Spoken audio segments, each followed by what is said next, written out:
उत्तर महाराष्ट्रातील कानाकोपऱ्यातील राजकीय, सांस्कृतिक, क्रीडा, शैक्षणिक, आर्थिक, आध्यात्मिक, सामाजिक व गुन्हेगारी वृत्तांचा आढावा देणारं न्यूज चॅनल म्हणजेच ब्रेकिंग न्यूज लाईव्ह नाशिक। आम्ही दाखवतो देशाची सत्य परिस्थिती। 12 ज्योतिर्लिंगांचे दर्शन आणि शेषनागाचे दर्शन निगळ आणि देवरे परिवारानं केलं आयोजन। प्रजापती ब्रह्मकुमारी ईश्वरीय विश्वविद्यालय आणि सामाजिक कार्यकर्ते समाधान देवरे आणि गोकुळ निगळ यांच्या वतीने महाशिवरात्री महोत्सव प्रजापती ब्रह्मकुमारी विश्वविद्यालय, सामाजिक कार्यकर्ते गोकुळ निगळ, माजी नगरसेविका सीमाताई गोकुळ निगळ, रायगड प्रतिष्ठानचे संस्थापक अध्यक्ष समाधान देवरे, सौ वैशाली समाधान देवरे यांच्या वतीने महाशिवरात्री निमित्ताने सावरकर नगर येथील जाणता राजा मैदानावर 12 ज्योतिर्लिंगांचे दर्शन आणि शेषनागाचे दर्शन असा विशेष कार्यक्रम महाशिवरात्री निमित्ताने आयोजित करण्यात आला आहे। या 3 दिवसीय कार्यक्रमाचे उद्घाटन प्रजापती विश्वविद्यालयाच्या वासंती दिदी, मनीषा दिदी, पुष्पा दिदी तसेच सामाजिक कार्यकर्ते महेश भाऊ हिरे यांच्या हस्ते उद्घाटन करण्यात आले। यावेळी प्रमुख मान्यवरांचा सत्कार करण्यात आला।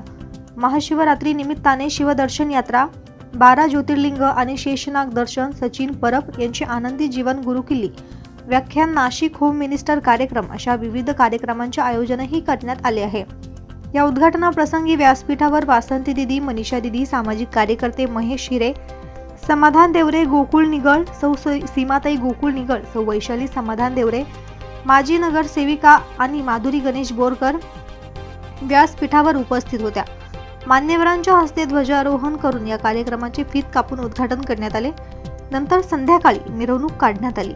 या उद्घाटनाप्रसंगी वासंती दिदी, मनीषा दिदी, पुष्पा दिदी, वीणा दिदी, भगवान अहिरे, गोकुळ भाई, शांतीलाल भाई, चंद्रशेखर भाई, भाजपचे महेश हिरे, मनोज तांबे, राजेश दराडे, रवींद्र जोशी, गौरव बोडके, नाना वाघ, बाळासाहेब जाधव, शांताराम निगळ, चंद्रकिशोर मुंदडा, गोरक्ष सोनवणे, ज्ञानेश्वर निगळ, सौ रोहिणी जोशी, सौ सरला बाळासाहेब जाधव, विश्वास पाटील, सुनील मौले, केसनराव खताळे, शरद शिंदे, शिवजन्मोत्सव समितीचे अध्यक्ष जीवन रायते, सामाजिक कार्यकर्ते दीपक नानाजी लोंढे, मुन्ना तुपे, दीपक वाकचौरे, संतोष पवार यांच्यासह परिसरातील ज्येष्ठ नागरिक, महिला, युवक, युवती मोठ्या संख्येने उपस्थित होते।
गंगापूर, जिल्हा प्रमुख वासंती दिदी आणि शाखा प्रमुख मनीषा दिदी यांनी मागच्या वर्षी आम्हाला हा कार्यक्रम घेण्याची संधी दिली आणि अतिशय सुंदर असा कार्यक्रम आपण या ठिकाणी आयोजित केला.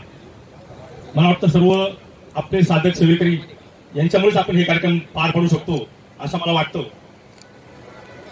आणि आयोजक समाजभाऊ देवरे असतील किंवा मी असेल, या कार्यक्रम हातात घेऊन तो खूप चांगल्या पद्धतीने आपण पार पाडतो. त्यात आता उपस्थित सर्व सातपूर मधील ग्रामस्थ, सर्व सातपूर कॉलनी, अशोकनगर मधील सर्व रहिवासी, महिला वर्ग, काही बालगोपाळ, माझे पत्रकार मित्र बंधू सर्व उपस्थित राहिले, मी तुमचे मनापासून स्वागत करतो. मला वाटतं प्रत्येक महिन्याला शिवरात्री येते, परंतु जी माघ महिन्यामध्ये शिवरात्री येते ही आपण महाशिवरात्री म्हणून साजरी करतो. आपल्या हिंदू धर्मामध्ये मला वाटतं शिवरात्रीला फार मोठं महत्व प्राप्त झालेलं आहे. समुद्र मंथनातून जे निघालेले हाल विष जे भगवान शंकरांनी पचवलं आणि ह्या जगाला विनाशापासून वाचवलं. मला वाटतं ह्याच दिवशी शंकर पार्वतीचं विवाह सुद्धा या दिवशी झाला होता, म्हणून आपण या दिवसाला खूप मोठं असं महत्व देत असतो. आणि महत्वाचं की याला एक वैज्ञानिक कारण सुद्धा आहे की आजच्या ज्या शिवरात्रीच्या रात्रीला बघा, उत्तर गोलार्ध हा स्थिर असतो आणि त्यामुळे माणसाच्या जीवनामध्ये एक ऊर्जा तयार होत असते. मग याला सायन्सचं सुद्धा एक काहीतरी कारण दिलेलं आहे. आपण नानाजी लोंढे साहेब, कार्याध्यक्ष शिवजयंती महोत्सव, आणि जीवनजी रायते साहेब, ब्रह्माकुंड विश्वविद्यालय गंगापूर शाखा यांचं खूप आभार मानतो की त्यांचे खरोखर सर्व साधक सेवेकरी म्हणजे एक प्रसन्न वातावरण या ठिकाणी तयार होतं. याचे अनुभव आम्हाला खूप मागच्या वर्षी पण खूप चांगले आले. आणि मी आता सर्वांना विनंती करतो की सर्व महिला वर्ग असेल किंवा आसपास आपले जेवढे काही पुरुष महिला वर्ग असेल त्यांनी ह्या 3 दिवसांमध्ये या ठिकाणी दर्शनाचा लाभ घ्यावा आणि नक्कीच खूप चांगलं पुण्य आपल्या पदरात पडेल. तुम्ही सर्व उपस्थित राहिल्याबद्दल मी सर्वांचे आभार मानतो. ओम शांती. महाशिवरात्री उत्सव वर्ष दुसरं या ठिकाणी आयोजित केलेला आहे. आमचं निगळ आणि देवरे परिवाराचं एवढं नशीब आहे की हा कार्यक्रम मिळवणं, सलग 2 वर्ष हा कार्यक्रम कुठल्याही संस्थेला दिला जात नाही. परंतु मागच्या वर्षी दिदींकडे विनंती केली, दिदींनी सांगितलं भाऊ आम्हाला तुमच्याकडे पाहून हा कार्यक्रम मागच्या वर्षी दिदींनी दिला आणि ह्या वर्षाचा कार्यक्रम मिळणार नाही, आम्ही फक्त महाशिवरात्रीचं दर्शन सोहळा ठेवणार होतो. परंतु 12 ज्योतिर्लिंगाचं या ठिकाणी कामगार वर्ग आहे आणि एकाच ठिकाणी 12 ज्योतिर्लिंगाचं दर्शन त्या प्रजापिता ब्रह्माकुमारी ईश्वरीय विश्वविद्यालयामार्फत हा जो काही आपला पर्वकाळ आलेला आहे. आणि दिदी या कार्यक्रमामध्ये मला भेटल्या आणि मी दिदींना विनंती केली की दिदी मागच्या वर्षी 40,000 ते 45,000 लोकांनी दर्शन सोहळा घेतला, परंतु लोकांना काही कळालं नाही, जनतेला कळालं नाही की हा कार्यक्रम काय होता. आणि नंतर बोलले भाऊ आमचं दर्शन राहून गेलं. आणि मी दिदींना विनंती केली की दिदी ह्या वर्षी सुद्धा ह्याच ग्राउंडवर आम्हाला हा कार्यक्रम हवा. दिदींनी मागच्या वर्षीची आम्ही केलेली सेवा याचं उत्तर म्हणून बोलले की तुम्ही कुठेही कमी पडले नाही, मी तुम्हाला हा कार्यक्रम ह्या वर्षी सुद्धा तुम्हालाच दिला जातोय. त्यांच्याकडे हा कार्यक्रम घेण्यासाठी वेटिंगला असतात लोक की महाशिवरात्री निमित्त हा कार्यक्रम आम्हाला द्या, आमच्या परिसरात द्या. परंतु आपण भाग्यवान आहोत की या संस्थेमार्फत आपल्याला 12 ज्योतिर्लिंगाचं दर्शन सोहळा, तसेच ह्या वर्षी आमची एक आकर्षक म्हणून भव्य शेषनाग, थोडासा वेळ कमी पडल्यामुळं आज सायंकाळपर्यंत शेषनाग सुद्धा पूर्णतः आपल्या दर्शनासाठी होणार आहे. या शेषनागाचं दर्शन सोहळ्यासाठी आलेल्या सर्व भाविकांना शेषनागाच्या आतून किती शेषनागाने आपल्यासाठी केलेले कार्य त्याच्यातून बाहेर निघून आपल्याला महादेवाचं दर्शन होणार आहे याचा सुद्धा सर्वांनी आपल्या परिसरातील नातेवाईक सगळ्यांना सांगायचंय. मी थोडक्यात कार्यक्रमाला आलेल्या सर्वांचं आमचे या ठिकाणी हा जो काही कार्यक्रम होत आहे, गोकुळ भाऊ आणि माझ्यावर प्रेम करणारे सगळे ज्येष्ठ नागरिक आमच्या वडीलधारी या ठिकाणी आलेत. तुमचं आमच्या दोघं परिवारातर्फे व संस्थेत आज या परिसरामध्ये बघा, आपण एका शिवरात्रीच्या दिवशी 12 ज्योतिर्लिंगाचं दर्शन एका वेळेस नाही घेऊ शकत, परंतु तुम्हाला एका छताखाली महाशिवरात्रीच्या पावन पर्वावर सर्व 12 ज्योतिर्लिंगाचं दर्शन इथे उपलब्ध होत आहे. तर किती तुमच्यामध्ये तुम्हाला पुण्य ह्या निमित्ताने मिळत आहे. आणि हे सर्व आयोजन करणाऱ्यांनाही त्याचं खूप सारं पुण्य मिळत आहे. तर तुम्हाला सर्व कार्यक्रमाची रूपरेषा सांगितलेलीच आहे. तर तुम्ही पण जास्तीत जास्त लोकांना याची माहिती शेअर करा व जास्तीत जास्त लोकांना तुम्ही याचा दर्शनाचा लाभ दिला तर नक्कीच तुम्हाला त्याचं पुण्यकर्मही मिळेल. हरिओम. सर्व भाविकांना वेळ खूप झालाय, ऊन पण वाढलंय, गरम होतं सगळ्यांना.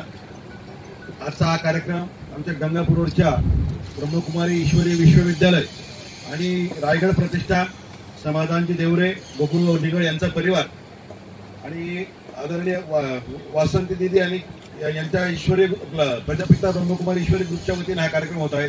गेल्या 2 वर्षापासून हा कार्यक्रम इथे होतोय. समाधान देवरे आणि गोकुळ भाऊ पण देवाचंच नाव आहे आणि समाधानच्या आडनावात देव आहे, समाधान देवरे, बरोबर ना.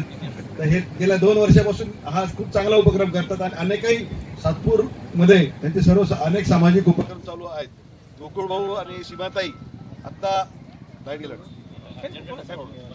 नगरसेवक नाही आहेत तरी पण पूर्णपणे सक्रिय आहेत त्या ह्याच्यात. ते या आत्ताच आमचे शिवजन्मोत्सवचे जीवनभाऊ राहते नानाभाई लोंढे पण इथं आले, त्यांचंही मी स्वागत करतो. उद्या शिवरात्र आहे, शिवरात्रीच्या मी आपल्या सर्वांना खूप मनपूर्वक शुभेच्छा देतो. आमदार सीमाताई काल येऊ शकला नाही, उद्या आज काही कामानिमित्त आले नाही, मी त्यांच्यातर्फे शुभेच्छा देतो आणि थांबतो. आत्ता तिथे उल्लेख करतो मी प्रख्यात असे बल्लाळ क्लासेसचे संचालक बल्लाळ सर इथं आले आणि इंद्रानगरचे सचिन कुलकर्णी नगरसेवक आले. आकर्षित रीति से इस मेले को सजाया है और इस मेले के द्वारा नासिक की बहुत सारी पब्लिक यहाँ आकर के इस मेले का लाभ लेगी, अपना पुण्य भी जमा करेगी, क्योंकि एक साथ भारत के 12 ज्योतिर्लिंगम जो प्रसिद्ध है